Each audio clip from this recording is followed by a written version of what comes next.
मातृशक्ति को नमन। स्टूडियो में आपका हार्दिक स्वागत है, अभिनंदन है, सत्कार है। सनातन सत्य इस कार्यक्रम के अंतर्गत हम आपको कुदरती रचना और कुदरत का कानून बताते हैं, आपको यूनिवर्सल ट्रुथ, सार्वभौम सत्य बताते हैं, आपको लॉ ऑफ द नेचर बताते हैं, क्योंकि नेचर ही सुप्रीम है, नेचर से ऊपर कोई नहीं है। सारा जो कॉस्मॉस है वो नेचर कहलाता है और उसमें जितने भी जीवित प्राणी हैं वो अपने सुख दुख की अनुभूति करते हैं, जन्म लेते हैं और जीवन यापन करते हैं। तो हम आपको जो है इसके सहारे सनातन सत्य शाश्वत सुख देना चाहते हैं, आपका रॉन्ग बिलीफ को समाप्त करके आपको राइट बिलीफ देना चाहते हैं। हमारे पास न जादू है, न कोई टोना है, न कोई तंत्र है, न कोई मंत्र है, मात्र हमारे पास में एक ही साधन है कि आपको दृष्टि विज्ञान देना। तो ये दृष्टि विज्ञान क्या है कि आपको रियलिटी हम बता देते हैं, फिर आप जो उस रियलिटी को प्राप्त करके स्वयं जो है रियल पुरुषार्थ करके और अपने गंतव्य की ओर बढ़ें। तो ये सारा विषय हम अलग अलग एपिसोड्स के माध्यम से करते हैं। तो आज का हमारा बहुत ही सुंदर विषय है कि खोज किसकी करें। देखिए, हम कोई भी चीज़ को ढूंढने के लिए निकलते हैं तो उस चीज़ की खोज होती है। कहा भी गया है कि जो है इतना गहरा व्यक्ति को जाना होता है समुंदर के अंदर, तब जाकर के उसको मोती मिलते हैं।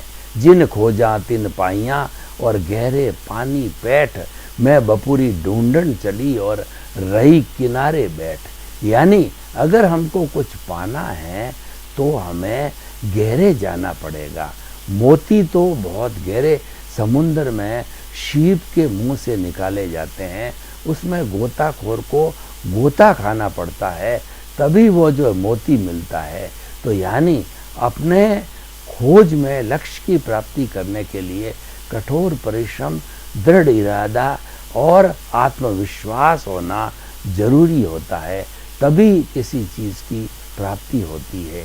अब प्रश्न ये है कि जीवन भर हम खोजते रहते हैं, हम जन्म से मृत्यु तक जो है खोज करते हैं, ये मिल जाए वो मिला। हर एक का अपना अपना एक मिशन, एक टारगेट होता है। कोई करोड़पति बनना चाहता है, कोई बड़ा नेता बनना चाहता है, कोई मिनिस्टर बनना चाहता है, कोई डॉक्टर बनना चाहता है, कोई इंजीनियर बनना चाहता है।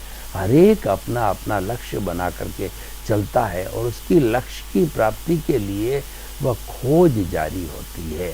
खोज का मतलब जो इंजीनियर बनना है वो पहले इंजीनियर की पढ़ाई करता है और इंजीनियर की पढ़ाई करने के बाद के अंदर वो मल्टीनेशनल कंपनी या अपना घर का धंधा या उसकी खोज करता है और फिर वो करने लग जाता है।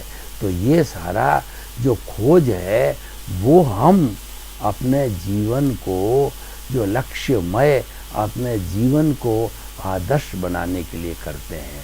तो खोज भी दो तरह की होती है, एक तो बाह्य जगत की खोज होती है और एक भीतरी जगत की खोज होती है। दोनों बड़े बड़े संसार है।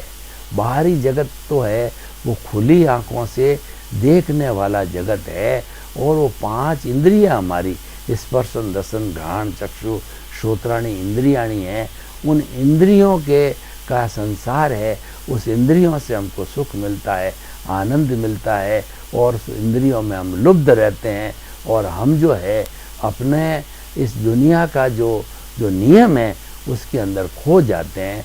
मैं और मेरा के अंदर खोज जाते हैं और ढूंढते रहते हैं कि उसके अंदर सुख होगा, धन में, दौलत में, बाल में, बच्चे में, पैसे में, पद में, प्रतिष्ठा के अंदर, धंधे में। तो सारा हम खोज करते करते जो है वह ये धीरे पाते हैं कि ये जो सारी चीज़ें हमको मिल रही है ये तो टेम्परेरी है और ये लगातार सुख देने वाली नहीं है। अब आप देखिए, जब हम प्रथम बार जब भूखे होते हैं, भोजन करते हैं तो भोजन स्वादिष्ट लगता है और जब दूसरी बार वही चीज़ खाई जाती है तो उसका स्वाद कम हो जाता है और उसको तीसरी बार चौथी बार जब हम खाते हैं तो बिल्कुल स्वाद उसका समाप्त हो जाता है। इसका अर्थ क्या हुआ? ये चीज़ें सारी टेम्परेरी है। टेम्परेरी होने के कारण धीरे धीरे उसका स्वाद जो है समाप्त हो जाता है और आखिर जाकर के तो बिल्कुल स्वाद रहता ही नहीं है। लेकिन हम आपको जो है अभी दर्शन कराते हैं भीतरी जगत का। तो भीतरी जगत के अंदर खोज चालू होती है। वह खोज है असंख्य है और अनंत है, इतनी गहरी खोज है, क्योंकि जो भीतर का जगत है सूक्ष्म जगत है, बाहर का जगत है स्थूल जगत है। बाहर का जगत भीतर के जगत से आया और भीतर जो है सूक्ष्म होने के कारण उसके नियम अलग होते हैं। हम आपको बताते हैं कि क्या कभी आपने अपने मोबाइल के अंदर चिप को जो लगवाया, जो हमारा मेमोरी कार्ड होता है, उसकी आजकल 100 GB तक मेमोरी आती है। 100 GB का अर्थ हुआ कि पूरे एक विश्वविद्यालय की जो लाइब्रेरी होती है सभी विषयों की सारी एक छोटे से चिप के अंदर आ जाती है। तो चिप कितना पावरफुल हो गया। देखिए ये जो है हमारे तारानगर के अंदर जब यूरेनियम के एक परमाणु को तोड़ा जाता है, विस्फोट किया जाता है, उससे बहुत बड़ी जो है हजारों किलोवाट बिजली पैदा होती है और उसके केवल एक परमाणु के विस्फोट करने से उसको तोड़ करके यूरेनियम के परमाणु से और इतनी बड़ी बिजली पैदा की जा सकती है। इसका मतलब ये हुआ कि ताकतवर कौन है? ताकतवर सूक्ष्म है। एक वट वृक्ष का जो बीज होता है बहुत ही राई जैसा छोटा होता है, लेकिन जब उसको बो दिया जाता है और धीरे धीरे वो आगे बड़ा होता है तो ये वट वृक्ष का रूप ले लेता है। तो हमारा सूक्ष्म जो है पावरफुल होता है और सूक्ष्म होता है बहुत ही जो है इतना कम होता है कि वो आँखों से तो दिखाई नहीं देता है। कई बार जो दूरबीन से हमको देखना होता है। तो हम उस सूक्ष्म जगत की बात करें तो हम जो है खोज किसकी करनी चाहिए? खोज करनी चाहिए सूक्ष्म जगत की, क्योंकि सूक्ष्म जगत के अंदर आनंद है, सूक्ष्म जगत के अंदर प्रेम है, सूक्ष्म जगत में करुणा, मैत्री, प्रमोद और ये भावनाएं हैं। सूक्ष्म जगत अच्छाइयों का जगत है और वह हमें जो है वह अच्छाइयाँ देता है और बाह्य जगत में राग द्वेष चलता है। अगर हम परमानेंट सुख को चाहते हैं तो हमें सूक्ष्म जगत के अंदर प्रवेश करना चाहिए, यानी खोज करनी चाहिए। तो प्रश्न ये है कि हमारे जो सूक्ष्म जगत है उसमें है क्या? उसमें मैं खुद हूँ और ऐसा कहा जाता है कि जहाँ खुद समाप्त होता है वहाँ खुदा प्रारंभ होता है। यानी खुद को समाप्त करके ही हम खुदा बन सकते हैं। और खुद को समाप्त करने का अर्थ ये हुआ कि मेरे साथ में जो माई का संबंध जुड़ा हुआ है, I minus my is equal to pure soul. अगर मुझे अपने अस्तित्व की जानकारी करनी, खोज करनी है तो माई को हटाना पड़ेगा। ये जो माई है ये राग द्वेष है और यही हमारे भौतिक साधन है जिसके अंदर हम बाहर जी रहे होते हैं। मेरा घर, मेरा परिवार, मेरा धन, मेरी दौलत, मैं किसी का पिता, मैं किसी का दादा, मैं किसी का भाई, और उसके बाद फिर मैं इतना बड़ा लेखक, इतना बड़ा इंजीनियर, डॉक्टर इत्यादि इत्यादि। ये सारी बातें जो है माई से जुड़ी होती है। जहाँ पर माई होती है वह जो हमको कर्ता बना देती है, परंतु वास्तव के अंदर जो हमारा संचालन करने वाली जो प्रकृति है, कुदरत है, वो तो कहती है कि हमने तो किसी को कर्ता बनाया नहीं, किसी को कर्ता बनने की कोई पावर नहीं दी, किसी को कर्ता बनने की कोई पावर ऑफ अटॉर्नी हमने तो दी नहीं। कर्ता तो साइंटिफिक सर्कमस्टेंशियल एविडेंसेज है, वो व्यवस्थित शक्ति है, वही सारे संयोग जुटाती है और वही सच्ची करता है। पर तो ये व्यक्ति कहाँ से कर्ता बन गया? देखिए, व्यक्ति खोजते खोजते वो कर्ता बन जाता है और ये कर्ता बनना जो भाव है वह ऑनरशिप और डूअरशिप से जो है जुड़ा हुआ होता है। और वह जो है जब ऑनरशिप और डूअरशिप के अंदर आ जाता है तो अपने कर्मों के बंधन का कारण बन जाता है, क्योंकि जो है कर्ता बनना ये सबसे बड़ा कर्म बंधन का कारण है और सबसे बड़ा ज्ञान है। जब प्रकृति कहती है कि मैंने तो कर्ता किसी को बनाया ही नहीं, मैं खुद ही करता हूँ, और हम कहते हैं हम कर्ता बन गए, ये कार्य हमने किया। अकेला व्यक्ति कैसे सारा कार्य कर सकता है?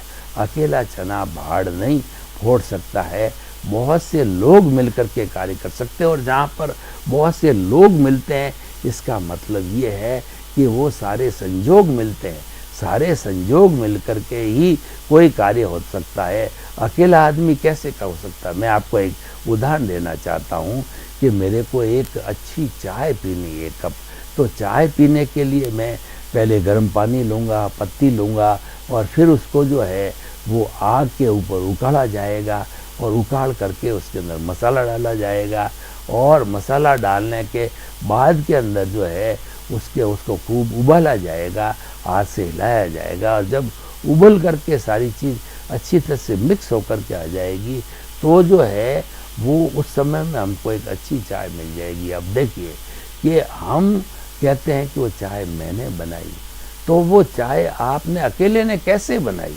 ये 10 चीज़ें मिल गए, पदार्थ मिले, जब जाकर के चाय मिली, तो आप अकेले करता कैसे हो गए? आप तो एक निमित्त हो। तो हम खोज करने निकलते हैं, तो सबसे बड़ा मुख्य पॉइंट ये है कि मैं तो मात्र एक निमित्त हूँ, और प्रकृति दूसरे संयोग मिलाती है, सारे संयोग मिल करके और कोई भी काम होता है। तो ये तो हो गया हमारा बाहरी खोज की बात। हम भीतरी खोज की जो बात करते हैं, वो खोज ये है कि आप भीतर जाइए, गहरे जाएंगे, और अपने आप से प्रश्न कीजिए कि मैं कौन हूँ, मैं कहाँ से आया हूँ, और मुझे कहाँ जाना है। तो आपकी खोज पूरी हो जाएगी, और ये जो है वो जवाब भीतर से ही आपको मिलेगा कि तुम जो है एक ज्ञाता दृष्टा रूप के अंदर शुद्ध आत्म स्वरूप हो, और अनंत ज्ञान, अनंत दर्शन, अनंत शक्ति और अनंत सुख के धाम हो। तुम्हारे इसमें सब कुछ भरा पड़ा है, तुम इसको अनावृत करो, अपना सेल्फ कॉन्फिडेंस जो है पैदा करो, तब ये जो है अपने आप प्रकट हो जाएगा।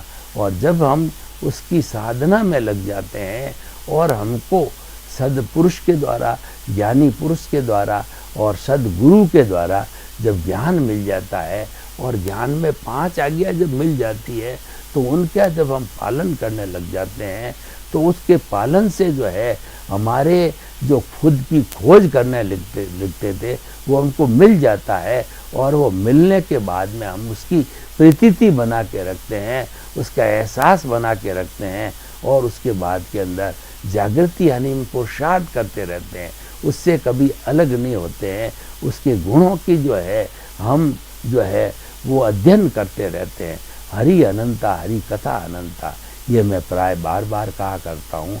और ये एक बहुत बड़ा सुंदर स्लोगन है कि हमको जीवन में करना क्या है। हमको जीवन में तो जो मेरी खोज चल रही है, उस खोज के अंदर अपने आप को पहचानना होता है। वही हरि है, और वही भगवान है, और वही ईश्वर है। आप उसकी बात करो, उसको रिझाओ, उसके चरणों में रहो, और अपने से अपने को बात करो। और तो बात करने से आपको महसूस होगा कि वास्तव के अंदर मेरा रियल जो अस्तित्व है वह भीतर है, और रियल अस्तित्व बाहर नहीं है। बाहर तो उसकी अभिव्यक्ति है, और वो अभिव्यक्ति क्यों है कि वह पूर्व जन्म के कर्मों से बंधा हुआ है, वो हिसाब है, वो लेके आया है। इसीलिए बाहरी जगत के अंदर उसको जो है गोते लगाने पड़ेंगे, रहना पड़ेगा। ये उसकी व्यवस्था है, ये उसकी मजबूरी है, और ये लोक व्यवहार है, ये जगत का व्यवहार है। ये तो करना ही पड़ेगा, इससे कोई छुटकारा हो नहीं सकता। तो जब एक चीज़ हमको करनी है और हम बाउंड हैं, तो उसके साथ समझौता करें। जो चल रहा है वो होने दिया जाए, उसके अंदर कोई रोक टोक हमने नहीं की जानी चाहिए। तो वो रोक टोक करने की वस्तु है ही नहीं, क्योंकि हिसाब तो हमारा ही किया हुआ है, वो हमारे पास ही आएगा केवल। देखिए कर्मों की मैं आपको बात बताता हूँ कि एक गाय ने जो है बछड़े को जन्म दिया, और उस बछड़े को जो है आपने जन्म लेते ही गाय से अलग कर दिया, कम से कम जो 1 किलोमीटर या आधा किलोमीटर की दूरी पर छोड़ा।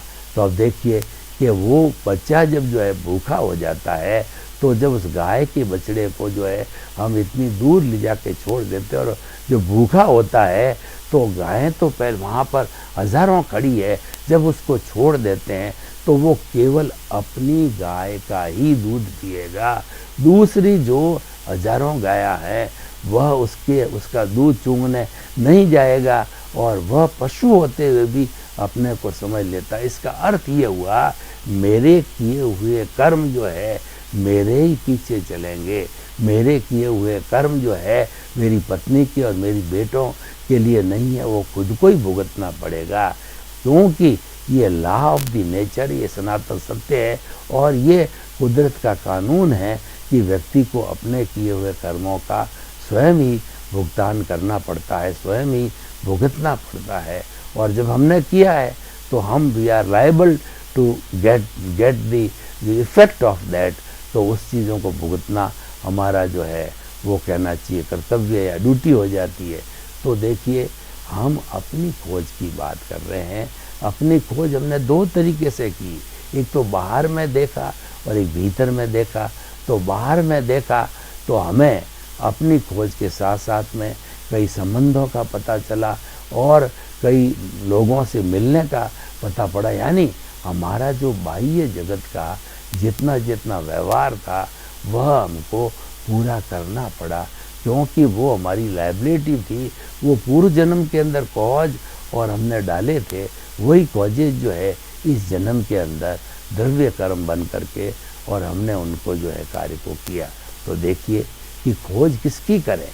अब हमें बहुत अच्छी तरह से मालूम पड़ गया कि खोज हमें अपने अस्तित्व की करनी है और हमारा अस्तित्व इतना पावरफुल है, हमारा अस्तित्व इतना परमानेंट है, इतना सागर की तरह गहरा है और इतना समुद्र की तरह ऊंचा है, सभी कुछ उसमें समा जाते हैं।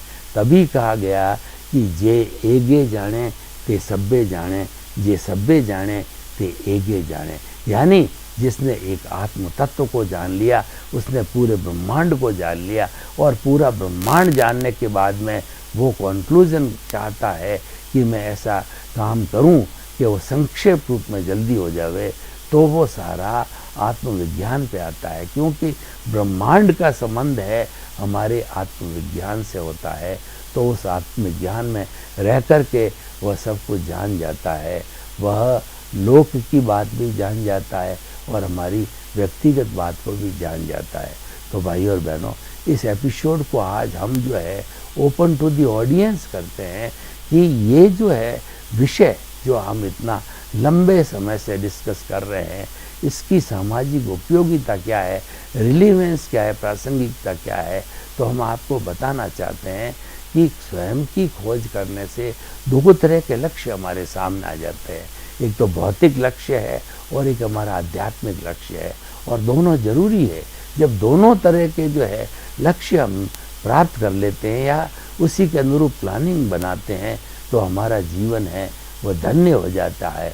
धन्य होने का अर्थ ये हुआ कि हमारा समय का जो है सदुपयोग हो जाता है, क्योंकि अगर हमारे पास के अंदर वह भेद रेखा नहीं है, वह ज्ञान नहीं है दोनों को अलग अलग करने की, तो ज्ञान न होने से हम दोनों को एक ही मानने लग जाएंगे और एक के ऊपर ही सारा समय लगाने लग जाएंगे, तो हमारा वो वेस्टेज ऑफ द टाइम हो जाता है। तो अब देखिए ये दो तरह की धाराएं हुई। एक तो हो गई कि अपने आप को पहचानने के लिए बाह्य जगत की धारा, और दूसरी धारा होगी खुद को पहचानने के लिए जो आपका रियल फॉर्म है, जो आपका रियल स्वरूप है, उसकी पहचानने के लिए हम भीतर की यात्रा के अंदर चले गए। तो दोनों प्रकार की चीज़ें हैं वो हमारे लिए उपयोगी होती है, और दोनों प्रकार के चीज़ों के माध्यम से हम अपने अस्तित्व की पहचान कर लेते हैं। हमारा कुल मिलाकर उद्देश्य यही है कि हमें अस्तित्व की जानकारी होनी चाहिए, उस अस्तित्व को हमें रेगुलर फॉर एवर बनाए रखना है। तो फिर जो है हमने जो बाहरी खोज की, ये जो है हमारा इसके साथ साथ में क्या क्या कर्मों का भुगतान है और क्या जो लेना है, क्या देना है, क्या हिसाब है, वह जो है हम चुकता करने में लग जाते हैं, क्योंकि वो तो ऑटो मोड से चलता है और वो अपने आप जो है वो किसी से लेना है या देना है चुकता हो जाता है। तो हमारे पास में एक कॉन्सेप्ट आ गया कि हम जो है खोज किसकी करें। तो खोज हमें अपनी स्वयं की करनी है, तो हम स्वयं की खोज करने लग जाएंगे तो दूसरों की खोज तो उसके अंदर समाई हुई है, क्योंकि जो हमारे गुण धर्म हैं वो भी अन्य लोगों के गुण धर्म होंगे। तो अपनी खोज को आप महत्व दें, दूसरे की खोज तो अपनी खोज के साथ में जुड़ी हुई है और वह अपने आप हो जाएगी। और जो हम रिलेटिव ट्रुथ की बात कहते हैं, हम जो है वो अपने जो कर्म करने की बात करते हैं, वो तो ऑटो मोड से चलता है, वो तो अपने आप हो जाएगा। उसमें करेक्शन देने की, उसमें सुधार करने की जब हमारी कोई गुंजाइश ही नहीं है, वो रास्ता एक तरह से बंद है, तो हम स्वयं जो है कर्ता बन करके कोई पुरुषार्थ करने की जो बात कहते हैं, वह जो है मात्र जो है कर्ता भाव है, वो कर्म बंधन का कारण होता है। हमको तो जीवन के अंदर अपनी खोज करने के लिए मात्र एक निमित्त के रूप में जानना चाहिए, और हमको ये भी जानना चाहिए कि सारे जो कार्य होते हैं वो संजोगों के अधीन होते हैं, और सारे संजोग को जुटाने वाली शक्ति है वह व्यवस्थित शक्ति है। तो आइए इसकी हम एप्लीकेशन को जो है और गहरा करें। व्यक्ति जो है जब अपनी खोज करते करते अपना अस्तित्व चला जाएगा, तो वो देखेगा कि मेरी जो है भीतर बहुत अशुद्धियाँ भरी पड़ी है, तो वह अपने चिंतन के अंदर उन अशुद्धियों को निकालने के लिए वो सामायिक है, आलोचना है, प्रतिक्रमण है, प्रत्याख्यान है, ये शुद्धिकरण के जो मंत्र हमारे जैन दर्शन में दिए गए हैं, उन मंत्रों को जो है वह उपयोग के अंदर लाता रहेगा, और उपयोग में ला करके और वह अपने अस्तित्व को शुद्ध बना करके वह सिद्ध बुद्ध और मुक्त जो है बन सकता है। तो भाई और बहनों, जो अपनी खोज करने के हमको क्या क्या लाभ हुए, अपनी खोज करने से जो है हम मुक्ति की ओर जा सकते हैं, हम अपने लक्ष्य की प्राप्ति कर सकते हैं, क्योंकि अपनी खोज बिना लक्ष्य हमें मिल जाए ऐसा पॉसिबल नहीं है। और उसके साथ साथ में खोज जब हमने जारी की तो हमारे सामने दो पक्ष आ गए। एक पक्ष तो आ गया हमारा बाह्य जगत, और एक पक्ष आ गया हमारा भीतरी जगत। तो हम इस निष्कर्ष पर पहुँचे ज्ञान लेने के बाद के अंदर कि हमारा बाहरी जगत है वह तो एक तरीके से कर्मों का जो है चुकारा करने के लिए है, और भीतरी जगत है वो हमको गाइडेंस देने के लिए है। भीतर जितना भी होता है वो सब लब्धि वीर्य से होता है, वो आत्मा की जो शक्ति के साथ में होता है। यानी आत्मा जो है अनंत शक्ति वाला है, वो सारी शक्ति जो है वो हमारी भीतरी जो आत्मा का अंश है वो पूरा करके, और जो व्यक्ति भीतर की दुनिया में रहता है वह स्वयं की खोज करना चाहता है, तो वो इस तरीके से साधनों का उपयोग करता है। और इन साधनों का जब उपयोग हो जाता है तो हमेशा अच्छे साध्य के लिए अच्छे साधनों की आवश्यकता होती है, और वो हमको अच्छे साधन अगर हम मिल जाता है तो मिल जाने के बाद के अंदर हम जो है उसका विकास करते रहते हैं। तो भाई और बहनों, आइए हम निष्कर्ष की भाषा में बात करें कि जो हम ये जो बता रहे हैं कि अपनी खोज किसकी करें, तो हम ये कहना चाहेंगे कि दुनिया में खोज करने की बहुत सी जगह है। हर विषय के अंदर खोज करके व्यक्ति नई नई चीज़ें निकाल सकता है, लेकिन जो मैं आपको बताना चाह रहा हूँ, सबसे ज़्यादा फायदे का सौदा, जो 100% फायदे का सौदा ये है कि अपने अस्तित्व की जानकारी करो। और अपने अस्तित्व की जानकारी पूर्ण रूप से कब होगी कि जो इस अस्तित्व को रोके रखा हुआ है वो हमारा कषाय है, वो हमारा कार्बन शरीर, वो जो है वो कार्बन शरीर है, लिंग बॉडी है, कॉजल स्वरूप है। तो उसको धीरे धीरे रिड्यूस करना है, और जब वो आंशिक रूप से रिड्यूस होने लग जाएगा तब जो है वो निर्जरा कहलाती है। और जब संपूर्ण जो है वो हमारा व्यवहार जगत का काम नाश हो जाएगा, तो नाश होने के बाद के अंदर जो है वो हमारा एकदम आत्मा शुद्ध स्वरूप के अंदर आ जाएगी, और शुद्ध स्वरूप में आकर के और वह सिद्ध बुद्ध और मुक्त बन जाएगी। तो भाई और बहनों, इस अच्छे विषय की जो प्रस्तुति हमने की है वह दोनों जगत को अलग अलग करके की है, और दोनों जगत को जब हम अलग अलग करके करेंगे, जिनके की गुण धर्म अलग है, जिनके लक्षण अलग है, और जो अपने अपने, तब हम दोनों को साथ लेके चलेंगे, तब जाकर के हमारा चिंतन होलिस्टिक हो जाएगा, और हम सब कुछ वही प्राप्त कर सकते हैं जो हमको आवश्यकता होती है। तो आइए हम जो है अपनी खोज को सतत बनाए रखें। सर्वे भवन्तु सुखिनः, सर्वे सन्तु निरामया। लोक के सब जीवों को सुख मिले, शांति मिले, आनंद मिले। आपके प्रति मंगल भावना, शुभकामना।